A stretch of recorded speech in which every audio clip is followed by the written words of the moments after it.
Hey there. Hello again. I'm Bernie Miklasz, and this is The Bernie Show at STL Sports Central. The Bernie Show, as always, is presented by DraftKings. The crown is yours. Hey, please subscribe, hit the like button, and leave your comments. Here at STL Sports Central, I do a video and write a column every day from Monday through Friday. I join Randy Carricker every Friday morning, usually around 10:30. You can catch me frequently on KMOX. You can catch me on the Cardinal Territory video podcast with Katie Wu, pardon me. And each week I do my Seeing Red Cardinals podcast with my longtime friend, Will Leach. Okay, today's topic. The Cardinals are crazy, and they are. It's been a crazy season. By staging a comeback for a 2-1 win over the Colorado Rockies on Monday night at Busch Stadium, the Cardinals have improved their record to 6-4 since the trade deadline. But they've won 5 out of their last 7, which is probably the thing to underline. And I know that a win over the Rockies is no cause, no reason to arrange a parade down Market Street. And, of course, I know the whiners will be mewling just because I acknowledged a win over the worst team in baseball. I suppose I ought to point out a few things because this is one of my pet peeves, people who reject or somehow denigrate wins over a bad team. In my experience, these are the first people screaming for everyone to be fired whenever the Cardinals lose to a bad team. So anyway, you can't have it both ways. This game counted in the standings. Just to be sure, I checked with Major League Baseball office for confirmation. Yep, they told me, oh, yeah, that game counted. Okay, the Cardinals probably should have lost this one, but they didn't. I think that's kind of a good thing. They won it by rallying in the 8th inning to turn a 2-1 deficit into a 3-2 lead, courtesy of a 2-run double by pinch hit batsman Brendan Donovan, and Kyle Leahy was brilliant in relief. And Miles Michaelis, tip of the cap. You got to give him credit where it's due. Hell of a start yesterday or last night against the Rockies. The Cardinals lost a series at Colorado soon after coming out of the All-Star break. Second series out of the break. And that had the diminishing Cardinal fan base breaking out in a rash. A team that's as up and down as St. Louis is in no position to take any damn team for granted, okay? It's really that simple. A win is a win is a win. With Monday's victory, the Redbirds sliced into the Mets' lead again and now trail the struggling New York by 3 games in the quest for the National League's number 3 wild card spot. And while I definitely believe the Cardinals will finish behind the Mets, I still think it's really funny to see the Cardinals even this close to the Mets, who have a $339 million payroll this season, which is $210 million more than the Cardinals. But it's all about the payroll, isn't it? Yeah, I think it is. That's what I hear all the time. The Cardinals have done this, by the way, while being -8 in the run differential since the trade market closed. So why do I say the Cardinals are crazy? And a little later on, I'm going to explain to you, yeah, it is crazy, but there's a reason behind it. But why do I say, let's leave it at this for now. Why do I say the Cardinals are crazy? Because they continue to defy what's expected of them. And this works both ways. Remember the slow start to the season? The Cardinals were 5 games under 500 on April the 28th. The bullpen was absolutely in flames. And as I watched this team go down, I thought, well, no surprise. Looks like it's going to be a long season for the Cardinals. And then the Cardinals emerged from the ashes to win 20 of their next 27 games. And that included the best record in the majors in May. On May the 28th, the Cardinals were 8 games over 500. They trailed the Cubs by only 3 games, the division-leading Cubs by only 3 games in the NL Central. And this actually made me smile or laugh or something. But I look back on the 28th of May, and the Cardinals were 3.5 games ahead of the third-place Milwaukee. I think some things have changed there, right? The feeling back then, well, these frisky, high-energy Cardinals, they keep winning. They keep surprising us. They're better than we thought. Maybe they'll compete for a playoff spot. Who knows? Maybe they'll even make the postseason. And then at that point, of course, the Cardinals lost 10 of their next 14 games, and the air came out of the party balloons. Womp, womp. And then after losing the 10 out of 14 games, the Cardinals pivoted and won 11 of their next 15. Reaching a season-high 9 games over 500 by sweeping the Guardians in Cleveland. I mean, we're not talking about hot and cold. We're talking about a team that's like they'd alternate between being great for a while and then just awful for a while, and then they reverse it all over again. And then after that Cleveland sweep, an absolute disaster from Cleveland. The Cardinals were 47-38, 9 games over. And they moved on to Pittsburgh, and they promptly suffered 3 straight losses, all by shutouts. They didn't score a run in 3 games there. Then it was on to Wrigley Field, where the Cardinals lost 2 out of 3 to the Cubs, who outscored the visitors 28-11 in the 3 games. So for these overwhelmed St. Louis team, these beatdowns at PNC Park in Pittsburgh and Wrigley Field in Chicago are all part of a horrendous 8-17 stretch, which began June the 30th and ended the day before the trade deadline. The worst part about this was how the team came out of the All-Star break, losing 5 out of 6 to Arizona and Colorado, and there was a lot of ugly baseball. So even at that point, though, the Cardinals were a 500 team, but they were a really bad-looking 500 team because they were suffering from a collapsed starting rotation and an offense that kept getting shut out or scoring 1 run or 2 runs in a game. The morning of the trade deadline on July 31st, and actually John Mozeliak made a trade. He sent Ryan Helsley to the Mets the day before that, but you get my point. The morning of the trade deadline, it was easy to see which way the front office would go. This thing's over. The Cardinals have a 10% shot of making the playoffs, and they haven't played well since mid to late June. Bye-bye Redbirds. It was a lot of fun there for a while, fellas. But all that losing led to a simple conclusion. Not just the losing, but these dramatic swerves between playing great and playing horribly. You got to sell at the trade deadline. I totally approved of that. In fact, I don't care what their record would have been even if they were a little over 500 then. I'm sorry. The one thing about the Cardinals, you really can't predict what they're going to do next. It's hard to have faith on them continuing to have sustained success. And John Mozeliak did just that. He moved relievers Ryan Helsley, Phil Maton, and Steven Matz to new teams. And soon after that, the Cardinals were 6.5 games out of that third wild card spot. It was over. Over. Or was it? I'll get into that next. But before that, it is DraftKings time.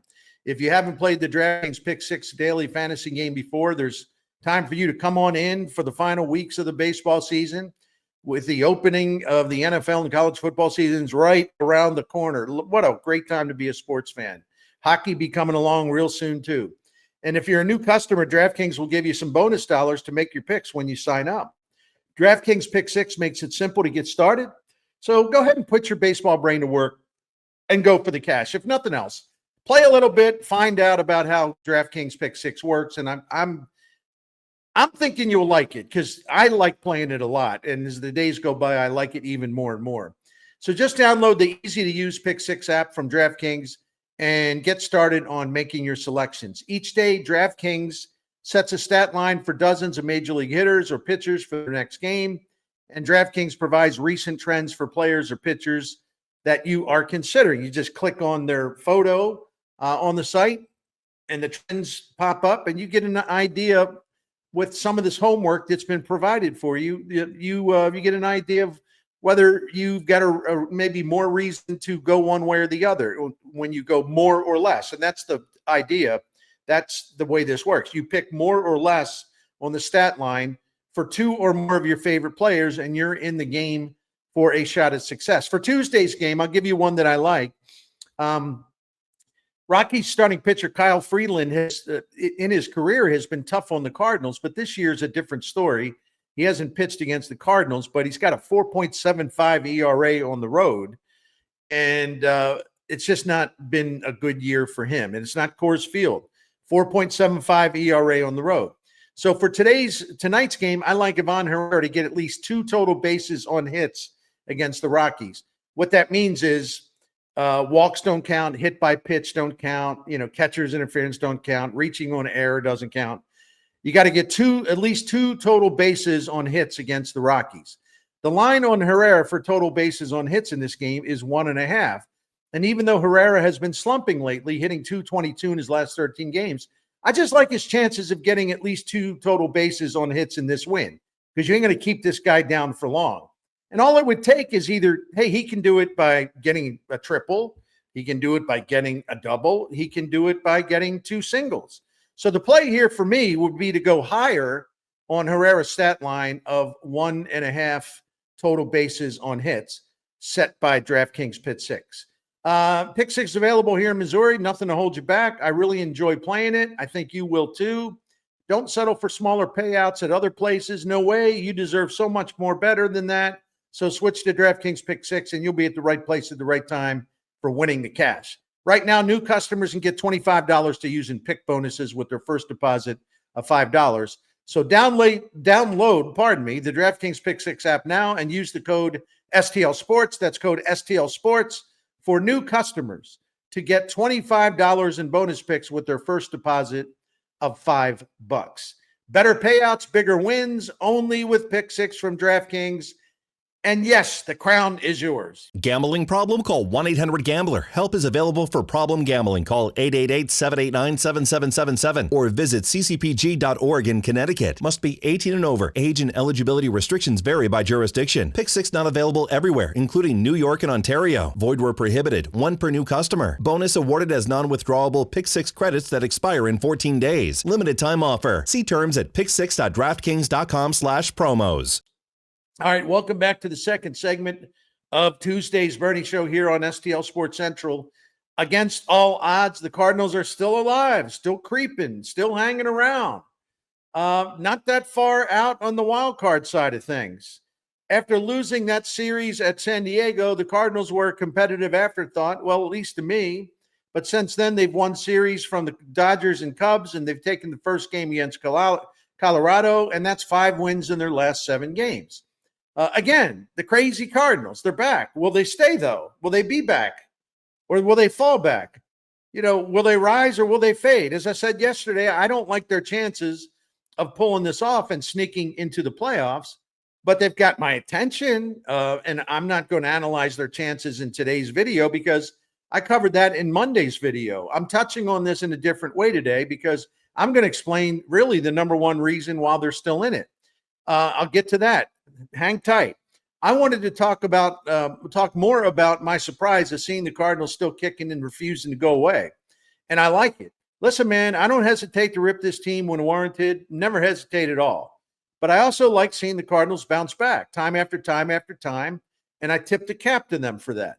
I didn't think they had this in them to be outside the door all of a sudden here on August the 12th, banging on the door, making noise, threatening to barge in and upset a lot of people, including some of their own fans, by making it to the third wild card in the National League. I don't know how the Cardinals continue to do this. And again, I'm just going to keep saying it. I don't think they'll do it. But again, I'd love to be proven wrong because I think postseason baseball is fun. I don't know how the Cardinals continue to do this. And here's why I say this. Actually, I do know. But for now, I'll say I don't know. And here's why I say this. Since June 30th, when their season began to crater, that was after that series sweep at Cleveland. And then after that, oh my gosh, did things fall apart. Since June the 30th, the Cardinals have scored the fewest runs per game of any team in the majors, and they rank 26th among the 30 clubs in on-base percentage and 29th in slugging percentage and OPS. On the pitching side, the Cardinals are 26th in overall ERA since June 30. And their starters ranked 28th with a rotation ERA of 6.05. They've had only 8 quality starts in the 35 games since then. And as for run differential in the last 35 games since June 30, the Cardinals have a ghastly run differential of minus 62. They've been outscored 314 to 252. So by now, these trends in offense and starting pitching should have doomed the Cardinals. You can't go along for more than a month. It's been about 5 weeks, going on 6 weeks, soon to be 6 weeks. You just can't go along where you have a bottom offense, last in the league in runs per game since June 30th, and you have a starting rotation that regularly gets incinerated. You can't go along and continue to win games and to kind of stay in the wild card race mathematically. You can't do that. I mean, you're doomed if both of those things are killing you, right? And we have seen this team cycle through hot and cold, up and down, good and bad, sizzling streaks, fizzling streaks. There's really no way to predict what the 2025 Cardinals will do from one series to the next, which also makes them, at least to me, such a fascinating team. But the key to their sneaky success, now we're going to get into it. The key to their sneaky success continues to be the bullpen. The two things the Cardinals do well are play defense, although most of that is because of shortstop Mason Wynn and center fielder Victor Scott. But they still, as a team, play good defense. So the two things the Cardinals do well are play defense and protect leads. And I realize that I am not allowed to praise Ollie Marmol for anything. I realize that. It's an act of treason in St. Louis, and I could get arrested any moment for doing so. So if there's a really fine attorney out there, a compassionate attorney out there who watches the Bernie Show and is willing to provide legal services, I would greatly appreciate it. Because I'm breaking the law again. I'm going to praise Ollie Marmol. Based on their poor run differential since last season, the Cardinals should have had a record 10 games below 500 at 76 and 86. Instead, the 2024 Redbirds finished 4 games above 500 at 83 and 79. It's happening again this season. Based on their minus 17 run differential through Monday, the Cardinals' record should be 58 and 62, 4 games under. But their record is actually 59 and 57, 2 games over 500. So if you add up the last 2 seasons using run differential, the Cardinals should be, 134 and 148 for 475 winning percentage. That's what they should be based on run differential. That's what history tells us. Instead, their actual record, even with a minus 64 run differential since the start of last season, is 142 and 136 for a 511 winning percentage. That's pretty crazy. And that's why I call them the crazy Cardinals. But maybe it ain't so crazy, because these 2 seasons in a row where they have really outperformed run differential, and they've done it surprisingly well. You're not supposed to do that, but they've done it again. And much of this has to do with the bullpen and Ollie Marmol's management of said bullpen. Over the last 2 seasons combined, the Cardinals ranked 5th in the majors for best bullpen ERA. And if you use fielding independent ERA, they're even better. They ranked 3rd in FIP among major league bullpens since the start of last season. The St. Louis bullpen is as good as any bullpen at protecting late leads. That's continued this year. Over the last 2 seasons, listen to these numbers. Over the last 2 seasons, the Cardinals are 102 and 14 when leading a game through the 6th inning. They are 113 and 6 when leading a game through the 7th inning. And they are 122 and 3 when leading after the 8th inning. And that trend has continued after this year's trade deadline, at least so far anyway. And the cast has changed dramatically. It changed from last year, and it changed again at the trade deadline this year when the Cardinals offloaded Helsley, Maton, and Matz. No problem. Marmol and pitching coach Dusty Blake have rearranged the bullpen as they did earlier this year, and I'll go into that briefly here in a moment. But they've rearranged the bullpen, and they've given a lot more important roles, high leverage roles, to relievers such as Kyle Leahy, Riley O'Brien, and Matt Swanson. And the Cardinals bullpen is continuing to protect late leads, even though the manager's at a disadvantage because the lefty the bullpen only has one lefty, Jojo Romero, but Marmol and Blake are working around that. Since the trade deadline, with Helsley, Maton, and Matt's gone, since the trade deadline, the Cardinals are 3-0 when leading through 6 innings, 3-0 when leading through 7 innings, and 5-0 when leading through 8 innings. In addition, since the deadline, the Cardinals have not lost any game that has been tied anywhere from the end of the 6th inning to the end of the game. They have not lost late inning games that have been tied. 5-0 in those situations. The bullpen is the number one reason for that, although there are some other reasons. Here's another thing. In winning 5 of their last 7 games, the Cardinals are 3-0 in 1-run decisions. 3 of their 5 wins have been one-run games, close calls. This also continues a trend that's connected, in my view, to bullpen quality and bullpen management. Last season, the Cardinals were 29 and 22 in one-run games. That ranked 5th overall and 2nd in the National League. This season, despite not having Andrew Kittredge, despite moving Matthew Liberatore out of the bullpen to the rotation, and some other guys have gone away. This season, despite going 0-5 in their first one-run decisions, when that bullpen was really, really bad early in the season here, the Cardinals are now 19 and 15 overall in one-run games this season. That ranks 10th in the majors, and that's 5th best in the National League. So, to recap, over the last 2 seasons, this team is 11 games over 500 in one-run games. And they're doing it with an offense that has not been good for over 2 seasons. They're doing it with a rotation that was okay last year, but it's been turned really bad after late May. It turned really bad this season. And the St. Louis bullpen, as I alluded to earlier, was an absolute mess in the first month of the 2025 season. Marmol and Dusty Blake reorganized the bullpen on an off day, one off day. They made all these changes. They scripted it out. How were they going to use people? They sent Ryan Fernandez down to the minors, reordered the whole bullpen. And since May the 1st, the Cardinals have the best bullpen ERA in the National League. I always get a kick out of Chip Carey when he hollers out. It's like, what? The Cardinals bullpen has just been fabulous since the All-Star break. Chip, I love you. You do a good job. But actually, the Cardinals bullpen has been fabulous since the beginning of May. And now, after the trade deadline, Marmol and Blake had to reorder the bullpen for the second time this season. You know, all of a sudden, no Helsley, no Maton, no Matz. But they continued to protect late leads, and they continue to win one-run games.